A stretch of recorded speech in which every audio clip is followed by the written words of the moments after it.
The history of empires is not written in ink, but in the miscalculations of arrogant men who believe they can outrun the consequences of their own hubris.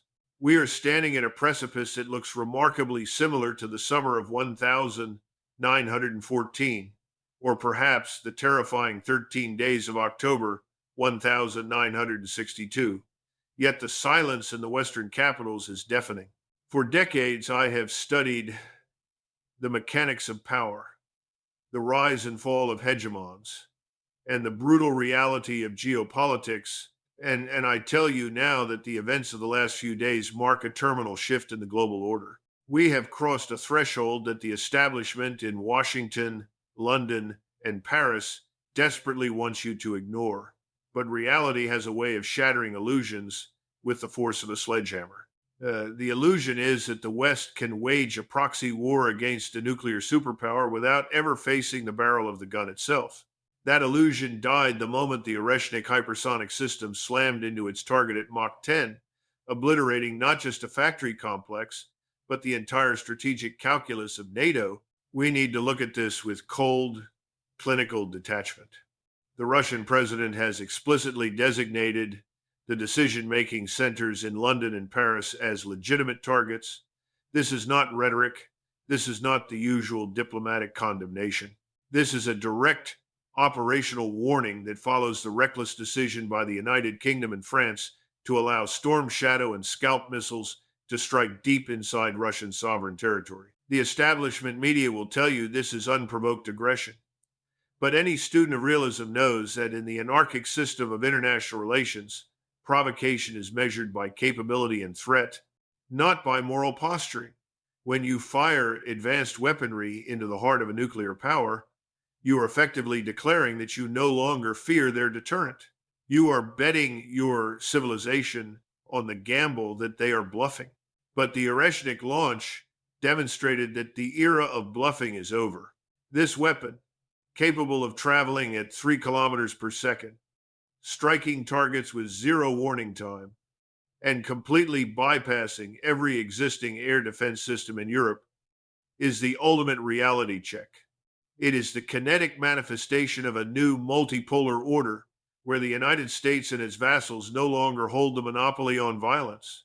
To understand why we are here, in the twilight of American hegemony, we must strip away the sanitized narratives taught in Western universities and look at the raw machinery of empire. The United States has long operated under a doctrine of exceptionalism, a belief that it is immune to the laws of history that constrained Rome, Britain, or the Ottomans. This belief is rooted in the post-Cold War era, the so-called unipolar moment, where Washington convinced itself that it could dictate the political realities of every corner of the globe without ever facing a peer competitor. We saw this hubris in the expansion of NATO, a military alliance that lost its raison d'etre in 1991, yet continued to march eastward, devouring territory and violating the most basic tenets of balance of power politics. They told us it was about spreading democracy. They told us it was about defensive security. But look at the map. Look at the encirclement. This was never about defense. It was about the indefinite perpetuation of American primacy at the expense of Russian security. Consider the Monroe Doctrine. Since 1823, the United States has declared the entire Western Hemisphere its exclusive sphere of influence. Washington has overthrown governments, instigated coups, and strangled economies from Cuba to Chile, all to prevent any foreign power from gaining a foothold near its borders. This is standard great power behavior. I do not condemn it as a moral failing. I identify it as the behavior of a survivalist state. But here lies the systemic hypocrisy that is now dragging Europe into the abyss. The United States claims the absolute right to security guarantees in its own hemisphere while simultaneously denying that same right to Russia on its own borders. They placed missiles in Turkey in the 1,960 seconds and were shocked when the Soviets responded in Cuba. They are doing the same today, turning Ukraine into a forward operating base for NATO, and now they feign outrage when Moscow responds with the logic of a besieged fortress. This double standard is not just unfair, it is dangerous. It assumes that Russia is not a great power, that it has no red lines, and that it will accept strategic defeat rather than escalate. That assumption has just been vaporized by a hypersonic warhead. The panic we are now seeing in the back rooms of Downing Street and the Elysee Palace is palpable. For years, European leaders have acted as enthusiastic cheerleaders for this proxy war, secure in the belief that the American nuclear umbrella provided a magical shield against consequences.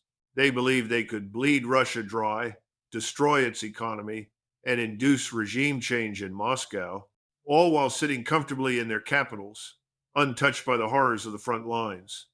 The Storm Shadow strikes were the culmination of this arrogance. By providing the targeting data, the technicians, and the hardware to strike, Russia, Britain, and France became direct combatants. There is no legalistic ambiguity here. If you provide the gun and aim the hand of the shooter, you are part of the murder. Moscow's designation of London and Paris as targets is merely the formal recognition of a state of war that the West initiated but refused to declare. But now, the geography of fear has changed. The Oreshnik missile proves that there is no shield.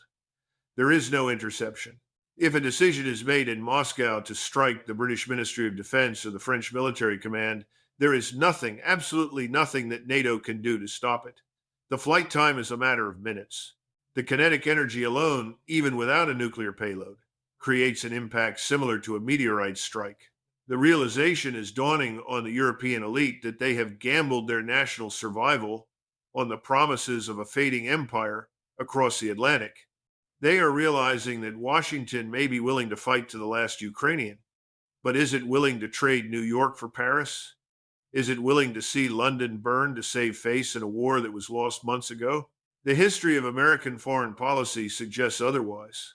From Saigon to Kabul, the United States has a distinct pattern of cutting its losses when the cost of empire outweighs the benefits, leaving its local proxies to face the music alone. This crisis exposes the fundamental rot at the core of the liberal international order.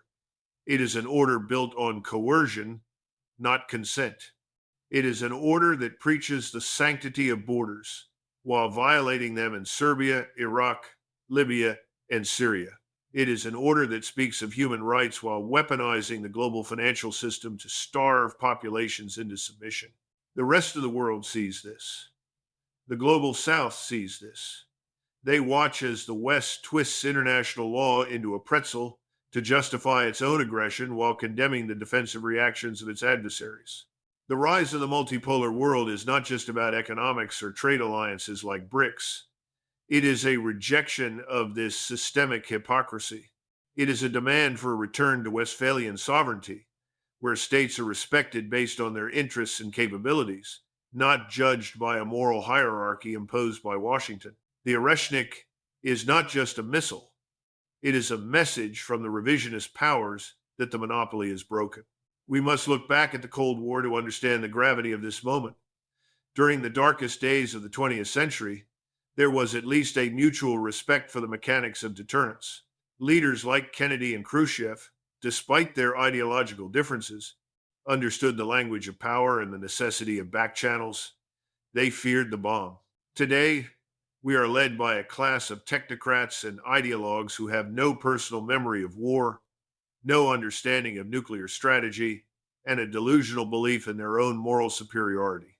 They have forgotten that in the game of great powers, moral righteousness is not a shield against physics.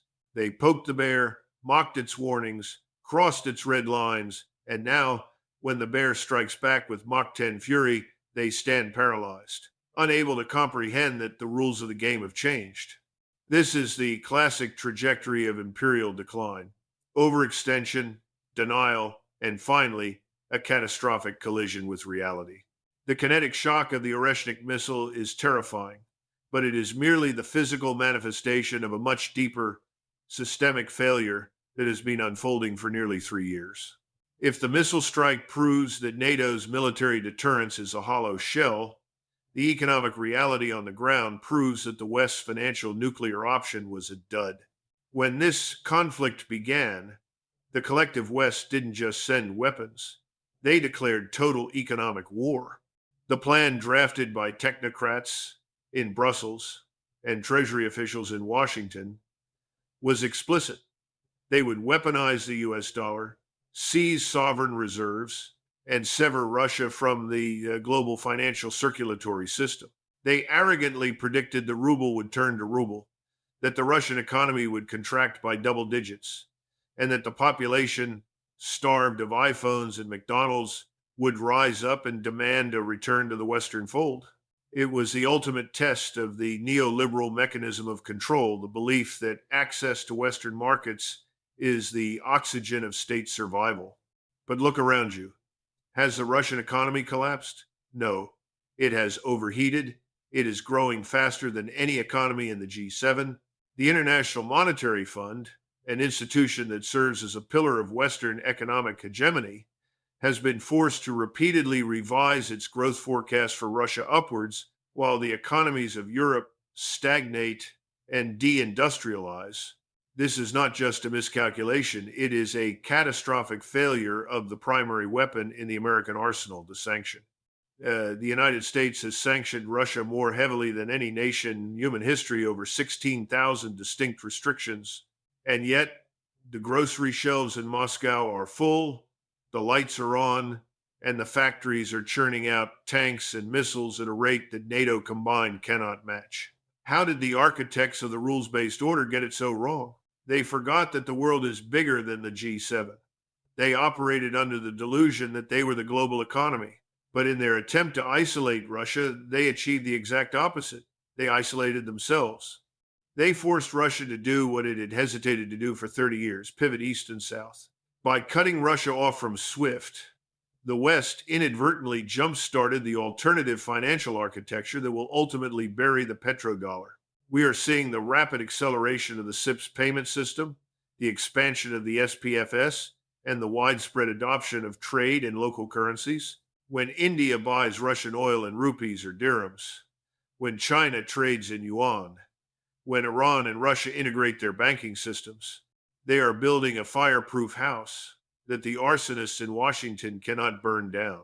This circumvention is not happening in the shadows anymore. It is the new normal. The shadow fleet, hundreds of tankers operating outside of Western insurance and maritime law, is moving millions of barrels of oil every single day, completely bypassing the G7's arrogant price cap. The price cap was a bureaucratic fantasy, a decree that demanded the market obey political whims. The market laughed. Russia simply sold its oil elsewhere, and the global south was more than happy to buy it.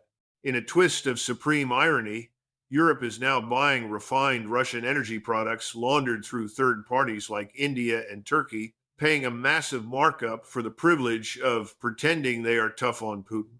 They are destroying their own industrial base, rendering German manufacturing uncompetitive, all to maintain a moral facade that everyone sees through. The resilience of the target nation is rooted in real resources. You cannot sanction a country that produces the food, the fertilizer, the energy, and the metals that the world needs to survive. You can print dollars, but you cannot print gas. You cannot print titanium. The West financialized its economy, building wealth on services, derivatives, and debt, while Russia, and increasingly China, focused on the tangible economy of atoms and production. In a prolonged conflict, the tangible always defeats the financial. The West tried to cancel a resource superpower, forgetting that they are the ones who are resource dependent. This is the systemic vulnerability that the war has exposed. The lever of power, do as we say or we crash your economy, has snapped in the hands of the American president. This brings us to the most dangerous aspect of this failure, the shattering of the media narrative. For years, the Western public has been fed a steady diet of propaganda that bears no resemblance to reality. We were told Russia was running out of missiles in March 2022. We were told they were fighting with shovels. We were told the Russian elite were about to overthrow the Kremlin. This narrative construction is a mechanism of control, designed to manufacture consent for endless funding and escalation. But reality is a stubborn thing. You cannot spin a hypersonic missile strike. You cannot spin the loss of territory. You cannot spin the fact that American air defense systems, the vaunted Patriots, are being hunted and destroyed The dissonance between what the public is told Ukraine is winning and what they see panic in London and Paris is creating a crisis of legitimacy at home. The establishment is losing control of the story because the story is visibly collapsing. The panic in Washington is not just about Ukraine, it is about the sudden realization that they have played their ace card and lost. By seizing $300 billion of Russian sovereign assets, the United States crossed a Rubicon. They sent a message to every central bank in the global south. Your money is not safe if you disobey us. Saudi Arabia saw this. Brazil saw this. Indonesia saw this. The result is a gold rush, literally. Central banks are dumping treasuries and buying gold at record rates to insulate themselves from American coercion. This is the beginning of de-dollarization. It is not an overnight event, but a historical process that has been accelerated by decades in just 2 years. The U.S. has weaponized the dollar to the point where the rest of the world views it as a liability rather than a store of value. The establishment is terrified because they have no plan B. Their entire geopolitical strategy was based on the assumption that economic shock and awe would force a capitulation before a long war of attrition could expose NATO's industrial weakness. That assumption has evaporated. Now, they face a Russia that has mobilized its economy for war, a Russia that has battle-hardened its military, and a Russia that has secured its supply chains through the Eurasian heartland beyond the reach of the U.S. Navy. The circumvention is complete. The blockade has failed. And now, the empire is left with a stark choice: escalate to a suicidal kinetic war, as we saw with the missile permissions, or accept a humiliating strategic defeat that will mark the end of the unipolar moment forever. They chose escalation, and the Oreshnik was the answer. We are witnessing the unraveling of the post-World War II institutional framework. The UN is paralyzed, the G20 is fractured, and the World Trade Organization is irrelevant. In their place, we see the rise of the BRICS Plus, a grouping that now controls more GDP and more population than the G7. This is not just an economic club. It is a geopolitical lifeboat for nations tired of American bullying. The target nation's defiance has proven that the emperor has no clothes. If Russia can stand up to the combined economic might of the West and thrive, then the fear factor, the psychological glue of the American empire is gone. And once the fear is gone, the empire is finished.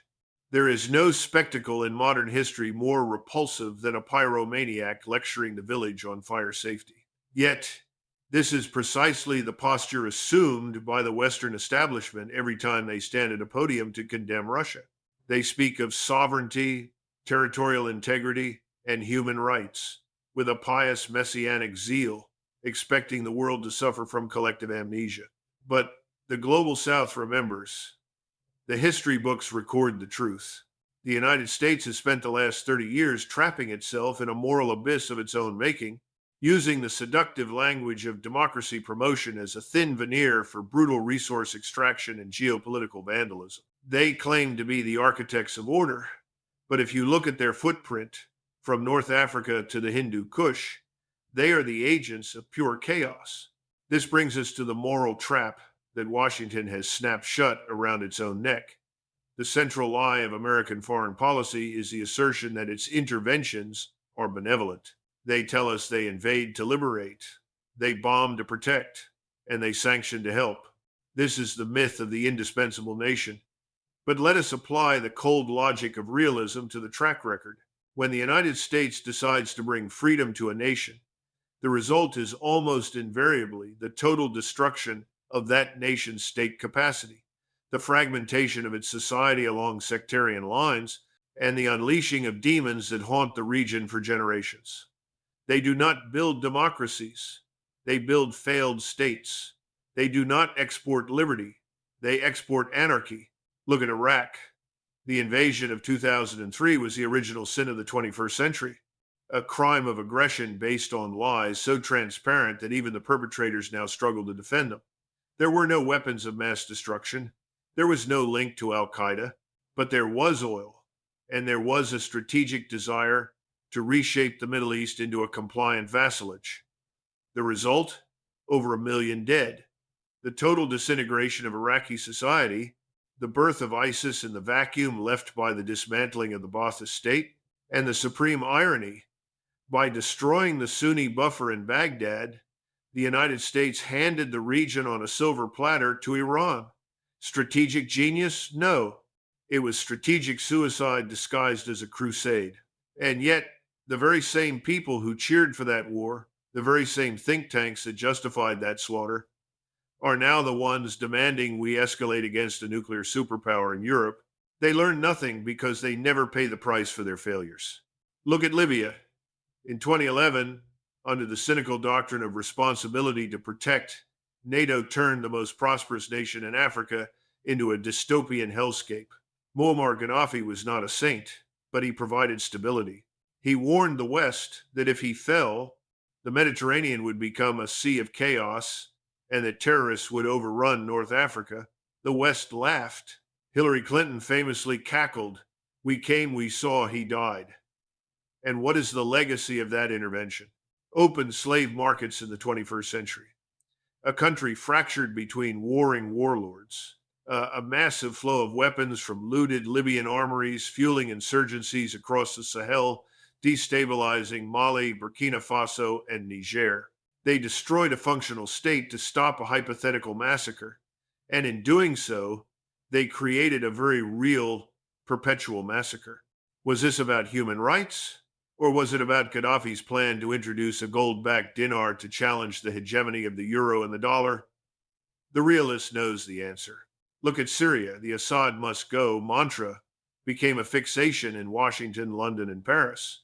To achieve this, the CIA and its allies poured billions of dollars of weapons into the hands of so-called moderate rebels, a distinction that existed only in the fantasies of Western intelligence agencies. In reality, they were arming extremists, effectively acting as the Air Force for al-Qaeda affiliates in a desperate bid to topple a Russian ally and block a competing energy pipeline. They were willing to see Damascus burn and the black flag of the caliphate rise, just to deny Russia a foothold in the Mediterranean. This is not the behavior of a moral superpower. This is the behavior of a cynical empire that views foreign nations not as societies with people, history, and culture, but as squares on a chessboard to be sacrificed for tactical advantage. This pattern of intervention creates a moral trap because it destroys the West's credibility to adjudicate any future conflict. When Washington accuses Russia of war crimes, the rest of the world points to Fallujah. When they accuse Russia of violating sovereignty, the world points to the illegal occupation of eastern Syria, where U.S. troops currently sit on oil fields, stealing the resources of a sovereign nation they are technically not at war with. You cannot violate international law for decades and then clutch your pearls when another power decides to play by the rules you established. The rules-based international order has been exposed as a fraud, a system where the rules apply to everyone else, but never to the United States or its closest allies. The tragedy of this coercion is that it creates outcomes far worse than the original grievances. In every single case, Iraq, Libya, Syria, Afghanistan, the U.S. intervention removed a bad actor, only to replace him with chaos, terrorism, and misery. They destroy the Leviathan, the state authority, and are shocked when the result is a Hobbesian war of all against all. Now, they have attempted to apply this same model to Russia. They believe they could induce a collapse of the Russian state, perhaps hoping for a breakup of the Federation into smaller, manageable statelets that Western corporations could strip mine for resources. This was the dream of the 1,990 seconds, the dream of a weak, compliant Russia. But they miscalculated. Russia is not Iraq. It is not Libya. It is a civilization state with a 1,000-year history of repelling invaders, equipped with the world's largest nuclear arsenal, and a population that views this conflict not as a war of choice, but as an existential struggle for survival. By applying the regime change playbook to a nuclear superpower, the West has walked into a trap of its own making. They have framed the conflict in existential terms, autocracy versus democracy, which means they cannot de-escalate without admitting that their entire worldview is false. They are trapped by their own rhetoric, forced to double down on a losing hand because to fold would be to admit that the era of Western omnipotence is over. This moral bankruptcy is why the global South refuses to join the sanctions regime. They look at the current conflict and they do not see an unprovoked attack. They see the inevitable reaction to decades of NATO expansion and Western bullying. They see a West that weaponizes human rights when it suits them and ignores them when it's inconvenient, supporting genocides in Gaza while crying crocodile tears for Ukraine. The hypocrisy is so thick you can cut it with a knife. The Oreshnik missile didn't just pierce the air defenses of Europe, it pierced the bubble of Western moral superiority. It forced the establishment to look in the mirror, and what stares back is not the shining knight of democracy, but a tired, blood-stained empire that has run out of lies to tell. The moral bankruptcy of the West was sustainable only as long as it was backed by overwhelming, uncontested power. But the moment the Oreshnik missile turned the sky over Ukraine into a physics lesson for NATO generals, the era of impunity ended, and the global reckoning began. We are now entering the most dangerous phase of this transition, the phase of asymmetric warfare and reciprocal escalation. The architects of this war in Washington and London seem to have forgotten Newton's third law. For every action, there is an equal and opposite reaction. They believed they could escalate indefinitely, sending HIMARS, then tanks, then F-16 seconds, then ATACMS, and finally Storm Shadows without ever facing a kinetic response that threatened their own safety. They treated the Russian bear like a pincushion, assuming it would never swipe back because it feared the consequences. They were wrong. The bear has not only swiped back, it has torn down the fence that separated the spectators from the arena. We must understand the nature of the asymmetric warfare that is now unfolding. The West fights with money. The East fights with physics and production. The West relies on complex, expensive, over-engineered systems that require months of maintenance and billions of dollars to operate. The East, Russia, China, Iran, and their partners relies on mass, resilience, and cost-effective lethality. The Oreshnik is the perfect embodiment of this asymmetry. It is a weapon that renders the multi-billion-dollar air defense networks of NATO obsolete. It turns the aircraft carrier, the supreme symbol of American power projection, into a floating coffin. If a hypersonic missile can hit a bunker in Ukraine with pinpoint accuracy, it can hit a carrier group in the Mediterranean or the North Sea. The cost-exchange ratio is fatal for the West. Russia can produce these missiles for a fraction of the cost it takes the West to build the targets they destroy. You cannot win a war of attrition when your enemy can destroy your assets faster and cheaper than you can replace them. But the reckoning goes beyond just missiles. President Putin has explicitly warned that if the West provides long-range weapons to strike Russia, Russia reserves the right to provide advanced weaponry to regions where they can strike sensitive Western facilities. Let that sink in. This is the nightmare scenario for the Pentagon. Imagine Russian anti-ship missiles in the hands of the Houthis in Yemen, capable of closing the Red Sea entirely and sinking U.S. destroyers. Imagine advanced air defense systems in the hands of militias in Iraq and Syria, turning the skies into no-go zones for American aircraft. Imagine hypersonic technology shared with Iran or North Korea. By globalizing the Ukraine conflict, the West has invited Russia to globalize the response. The United States has 800 military bases scattered around the world like confetti. In an asymmetric war, these are not assets, they are 800 hostages. They are soft targets in a world where the monopoly on precision strike capability has been broken. While the United States exhausts its stockpiles and bankrupts its treasury in the mud of the Donbass, the true strategic competitor, China, is watching with quiet satisfaction. This is the grandest strategic blunder of all. Washington has driven Russia into the arms of Beijing, creating a formidable Eurasian bloc that combines Russian resources and military technology with Chinese industrial capacity. This is the alliance that Mackinder and Brzezinski warned against, the grand chessboard nightmare scenario, and the Biden administration has made it a reality. China is learning from every mistake NATO makes, They are studying how Western weapons perform, how the sanctions architecture works, and how to defeat them. The United States is bleeding its military readiness dry in a secondary theater, leaving it woefully unprepared for the primary challenge in the Pacific. The arsenal of democracy is empty. We are seeing reports that it will take years to replenish the stocks of javelins and stingers, while Russia and China are ramping up production on a war footing. The industrial capacity of the West has been hollowed out by decades of financialization and offshoring. And now, in a war of industries, they are finding that you cannot fight a war with hedge funds and consulting firms. This geopolitical tension is not just a game played by elites. It is a direct threat to your wallet, your savings, and your future. The inflation you are seeing at the grocery store and the gas pump is not a temporary glitch. It is the economic blowback of this war.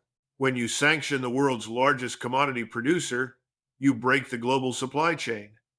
When you blow up the Nord Stream pipelines, you de-industrialize Europe and permanently raise the cost of energy.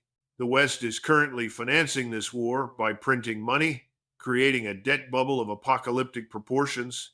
But as the global South moves away from the dollar, the ability of the U.S. to export its inflation to the rest of the world is diminishing. The result will be a collapse in the standard of living for the average Western citizen. We are already seeing it. The erosion of the middle class, the spike in energy poverty, the crumbling infrastructure. The war is coming home, not in the form of missiles yet, but in the form of economic misery and social instability. The diplomatic mobilization against the West is equally damning. The sheer number of nations applying to join BRICS is a vote of no confidence in the American order. These nations see the weaponization of the dollar and the arbitrary seizures of assets, and they are running for the exits. They are building a parallel system of insurance, trade, and finance. This is the death knell of the Bretton Woods system. The United States is losing the global South, the very future of the global economy, because it insisted on treating them as vassals rather than partners.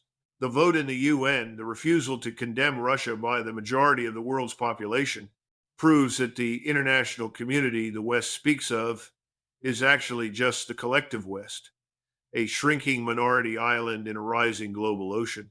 We are entering a period of extreme danger.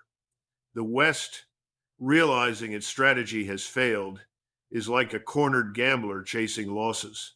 They are escalating because they do not know how to reverse course. They are talking about sending troops, about coalitions of the willing, about striking deep into Russia. This is the logic of madness. They are flirting with nuclear Armageddon to save face in a proxy war they have already lost. The Oreshnik strike was a warning shot across the bow of civilization. It said clearly and unmistakably, stop or you will be destroyed. But are they listening? The silence from the leaders, followed by the doubling down of rhetoric, suggests they are sleepwalking into the abyss. They have convinced themselves that the Russian red lines are elastic, that Putin will never push the button. They are betting your life, your children's lives, and the existence of human civilization on a psychological assessment of a man they have demonized and misunderstood for 2 decades. The illusion of safety provided by the Atlantic and Pacific Oceans is gone in the age of hypersonic warfare. Distance is dead. New York, London, Paris, Berlin, these are no longer sanctuaries. They are targets on a grid. The decision makers who push for war from the safety of their think tanks needs to understand that the next escalation will not be absorbed by Ukrainian conscripts. It will be absorbed by the infrastructure and the populations of the nations that fueled the fire. The boomerang is coming back. The end of history has been canceled, and history has returned with a vengeance, wielding a hammer made of hypersonic steel. We are living through the American Suez Moment. Just as the Suez Crisis of 1956 brutally exposed the end of the British Empire, revealing that London could no longer act without the permission of Washington. The Ukraine conflict and the Oreshnik strike have exposed the end of the American empire, revealing that Washington can no longer act without fear of Moscow or Beijing. The difference, however, is that the British had the wisdom, however reluctant, to accept their diminished status and adapt to the new reality. The current American leadership shows no such wisdom. They are trapped in a psychological prison of their own design, a twilight of the idols, where they continue to worship the gods of unipolarity and hegemony long after those gods have abandoned them. They are clinging to the illusion of control with the desperate, white knuckled grip of a driver steering a car off a cliff. The choice facing the United States and its European vassals is now binary and unforgiving. There is no third option. The first option is adaptation.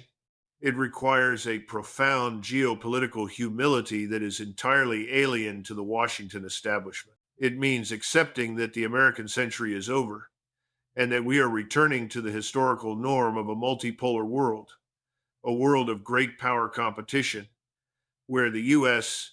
is a major player, perhaps the strongest player, but not the only player. It means negotiating a new security architecture in Europe that respects Russia's legitimate security interests. It means accepting that China is a peer, not a subject to be contained. It means retreating from the overextended frontiers of empire and focusing on domestic renewal. This path leads to stability, survival, and perhaps even a renaissance of American prosperity, unburdened by the crushing cost of global policing. The second option is denial. This is the path of hubris, pride, and catastrophe. It involves doubling down on the failed policies of coercion, escalating the proxy war in a vain attempt to restore lost prestige, and gambling with the risk of nuclear annihilation to save face. It means ignoring the Oreshnik warning and sending tomahawks or JASSMs into Russia, hoping that Putin is bluffing about the consequences. This path leads inevitably to a direct kinetic collision between NATO and Russia, a war that cannot be won, only survived by the cockroaches. The tragedy is that the current trajectory of Western leadership, the rhetoric of total victory, the refusal to negotiate, the demonization of the adversary suggests they are firmly committed to this path of ruin. They would rather see the world burn than admit they were wrong. The myth of exceptionalism has been the opium of the American people for too long. It convinced a nation that it could break the rules of history, that it could spend more than it earned, bomb who it pleased, and dictate terms to ancient civilizations without ever facing a reckoning. The Oreshnik missile shattered that myth. It proved that physics does not care about your narrative. It proved that in the high-stakes poker game of geopolitics, you cannot bluff a man who is holding a royal flush. The unipolar moment was a historical anomaly, a brief pause between the collapse of the Soviet Union and the rise of the East. That pause is over. The clocks have started ticking again. As we stare into the abyss, the silence of the Western media is the most damning sound of all. They are sleepwalking you into a nightmare, distracting you with trivial domestic squabbles, while the architects of foreign policy play Russian roulette with a fully loaded hypersonic gun. The era of the global policeman is dead, buried in the mud of the Donbass. The question is no longer how do we rule the world? The question is, can we share the world without destroying it? The answer depends on whether the establishment in Washington loves their children more than they love their empire. History suggests empires rarely go quietly into the night, but this time the price of noise is extinction. This channel exists to tell you the truths that the establishment wants to bury. We analyze the world as it is, not as the propagandists wish it to be. If you value this analysis and want to understand the mechanics of the New World Order before it hits you, you must subscribe and turn on notifications. The algorithm suppresses this content because it challenges the official narrative. Do not let them silence the reality. I want to hear your thoughts in the comments below. Answer me this. First, do you believe the United States has the capacity to accept a multipolar world peacefully, or will they escalate to a direct war to preserve their hegemony? Second, if Russia strikes a decision-making center in London or Paris, as they have warned, do you believe the United States will risk New York and Washington to retaliate, or will they abandon their European allies to save themselves? Write your answers below. I will be reading them.